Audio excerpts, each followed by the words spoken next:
বাম সংগঠনগুলো তাদের কর্মসূচি থেকে সরে আসলো, তারা স্থগিত করলো তাদের কর্মসূচি। কেন জানেন? বাধার কারণে।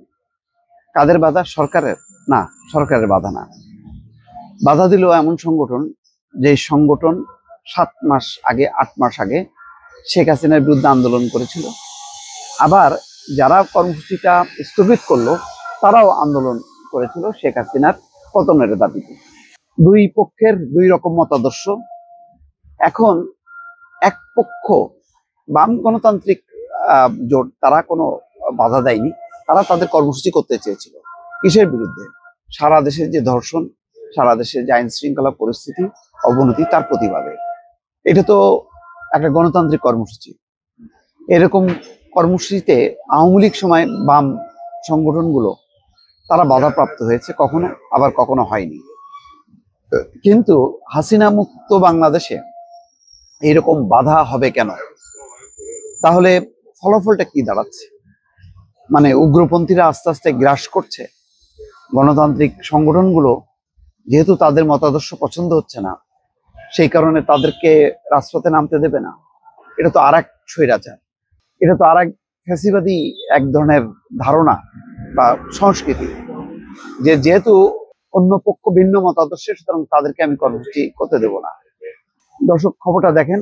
আইন শৃঙ্খলা পরিস্থিতির অবনতি হওয়ার আশঙ্কা এবং দেশের সামগ্রিক নিরাপত্তা বিবেচনায় পূর্ব ঘোষিত গণমিছিল কর্মসূচি স্থগিত করেছে বাম ছাত্র সংগঠনগুলো। শনিবার দুপুরে শহীদ মিনারের পাদদেশে আয়োজিত একটি সমাবেশ থেকে এই ঘোষণা দেওয়া হয়। বাম ধারণার 8টি সংগঠনের পক্ষ থেকে সারা দেশে হত্যা, ধর্ষণ, নিপীড়নের প্রতিবাদে এবং স্বরাষ্ট্র উপদেষ্টার অপসারণের দাবিতে আজ বেলা 11টায় কেন্দ্রীয় শহীদ মিনার থেকে গণমিছিল করার ঘোষণা দেওয়া হয়েছিল। অন্যদিকে শহীদ মিনার থেকে তাদের সরে যেতে আলটিমেটাম দিয়েছিল ইনকলাব মঞ্চ। কেন ইনকলাব মঞ্চ দেবে? ইনকলাব মঞ্চ তারা তাদের কর্মসূচি পালন করবে, তারা কেন বাধা দেবে? এটা হলো একটা প্রশ্ন। ইনকলাব মঞ্চের নেতা কর্মীরা পুলিশের বাধায় শহীদ মিনারে যেতে না পারলেও নিজেদের কর্মসূচি স্থগিত করে বাম সংগঠনগুলো। তার মানে দেখেন, তারা আলটিমেটাম দিয়েছে, শুধু তাই না, তারা রীতিমতো মিছিল নিয়ে তারা শহীদ মিনারের দিকে যেতে চেয়েছিল। এরা কারা? কেন করছে এরা? সমাবেশের সভাপতির বক্তব্যে বাংলাদেশ ছাত্র ইউনিয়নের সভাপতি মাহির শাহরিয়ার রেজা বলেন, দেশের সার্বিক পরিস্থিতি বিবেচনায় আমাদের গণমিছিল হওয়ার কথা ছিল শহীদ মিনার থেকে টিএসসি পর্যন্ত। সেই গণমিছিল স্থগিত করে এখানেই সমাপ্তি ঘোষণা করছি।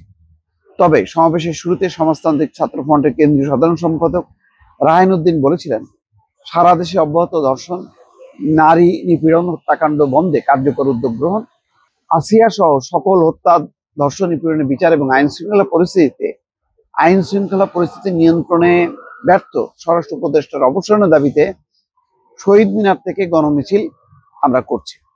সমাবেশে বলা হয়, আসিয়ার মৃত্যুতে সারা দেশ শোকাহত, কিন্তু আসিয়ার মতো ঘটনা বাংলাদেশে প্রতিনিয়ত ঘটে চলেছে। যাই হোক, এখন দুঃখজনক ঘটনা হলো যে প্রত্যেকে তার যার যার দাবি নিয়ে সে সবার সমাবেশ করবে, কিন্তু সেই সবার সমাবেশ কেন বাধা দেওয়া হবে?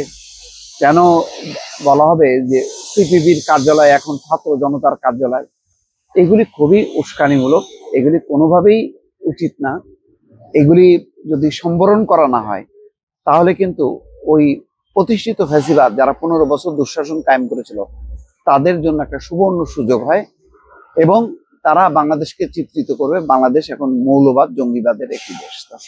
ভালো থাকবেন। আল্লাহ হাফেজ।